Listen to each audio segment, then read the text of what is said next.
Jai gardening. நான் வந்து video போட முடியல, மழைனால மேலெல்லாம் போகலை மாடி தோட்டத்துக்கு. ஆனால் இப்போ வந்து வித்தியாசமான ஒரு ஊறுகாய் பண்ண போகிறேன்.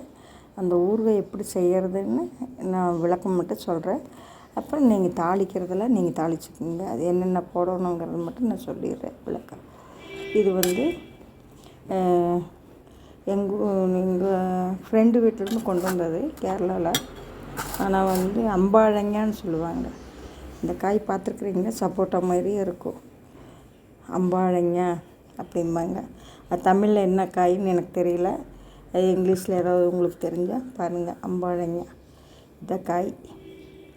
இந்த காயை தோலை சீவிட்டு உள்ளே கொட்டையை இருக்கும். கொட்டையை எடுத்துகிட்டு சின்ன சின்னதாக கட் பண்ணிக்கிறது. இந்த காயை சின்ன சின்னதாக கட் பண்ணிவிட்டு இதில் வந்து உப்பு போட்டு, உப்பு, மஞ்சத்தூள், மிளகாத்தூள் போட்டு நம்ம சாதாரண ஊறுகாய்க்கு எப்படி நம்ம பண்ணுவோமோ அதே மாதிரி பண்ணணும். இந்த காய் மட்டும் என்ன காயின்னு நீங்கள் கேட்டு கமெண்டில் சொல்லுங்கள் எனக்கு. ஆனால் மாங்காய் மாதிரியே இருக்கும் பார்த்தா. புளிப்பு சாம்பாருக்கு போடலாம், சட்னி அரைக்கலாம், இது வந்து ஊறுகாய் போடலாம். இப்போ நான் வந்து என்ன போடுறேன்னா, உப்பு போட்டு நேற்று கலந்து வச்சுட்டேன். கல் உப்பு போட்டு மஞ்சத்தூள் ஒரு ஸ்பூன் போடுறேன். மஞ்சத்தூள் ஒரு ஸ்பூனு, தனி மிளகாத்தூள் 50 கிராம் போடுறேன். பத்தலைன்னா மறுபடியும் போட வேண்டியது. 1 கிலோ காய் இருக்குது. காரத்தை பார்த்துட்டு நான் போடலான்னு இருக்கேன். பாருங்கள்.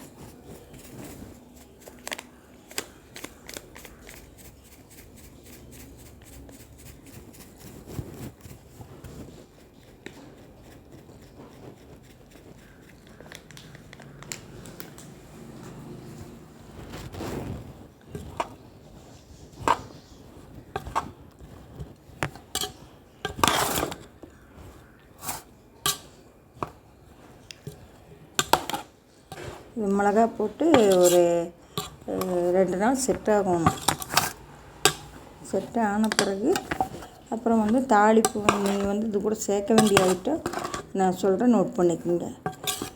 கடுகு 50 கிராம், வெந்தயம் 25 கிராம், இந்த 2 பெருங்காயம், ஒரு கட்டி பெருங்காயம் சின்ன பீஸாக, இவ்வளோ பெரிய பீஸு ஒரு இந்த அளவு ஒரு பீஸ் இருந்தாலும் கூட போதும். இந்த நெல்லி இந்த மாங்காய் அளவுக்கு ஒரு பீஸ்.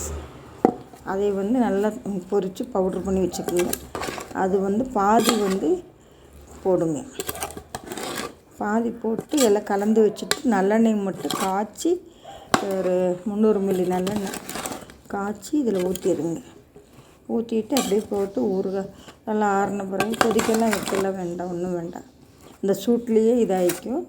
அதை வந்து அப்படியே நல்லா பதமான பிறகு கண்ணாடி ஜாரில் இல்லாட்டி பிளாஸ்டிக் டப்பாவில் போட்டு மூடி வச்சுருங்க. மூடி வச்சுட்டு உங்களுக்கு டெய்லி சாப்பாட்டுக்கு, தயிர் சாதத்துக்கு, எல்லாத்துக்குமே தொட்டுக்கலாம், நல்லாயிருக்கும். வேறு ஒரு ஊறுகாய் பண்ணி வச்சுட்டு அது ஊறிட்டு இருக்குது. அது வந்து எலுமிச்சங்காய் ஊறுகாய். அதெல்லாம் செட் பண்ணி வச்சுட்டேன். தாளிக்கு போகிறேன். இது அவ்வளோதான்.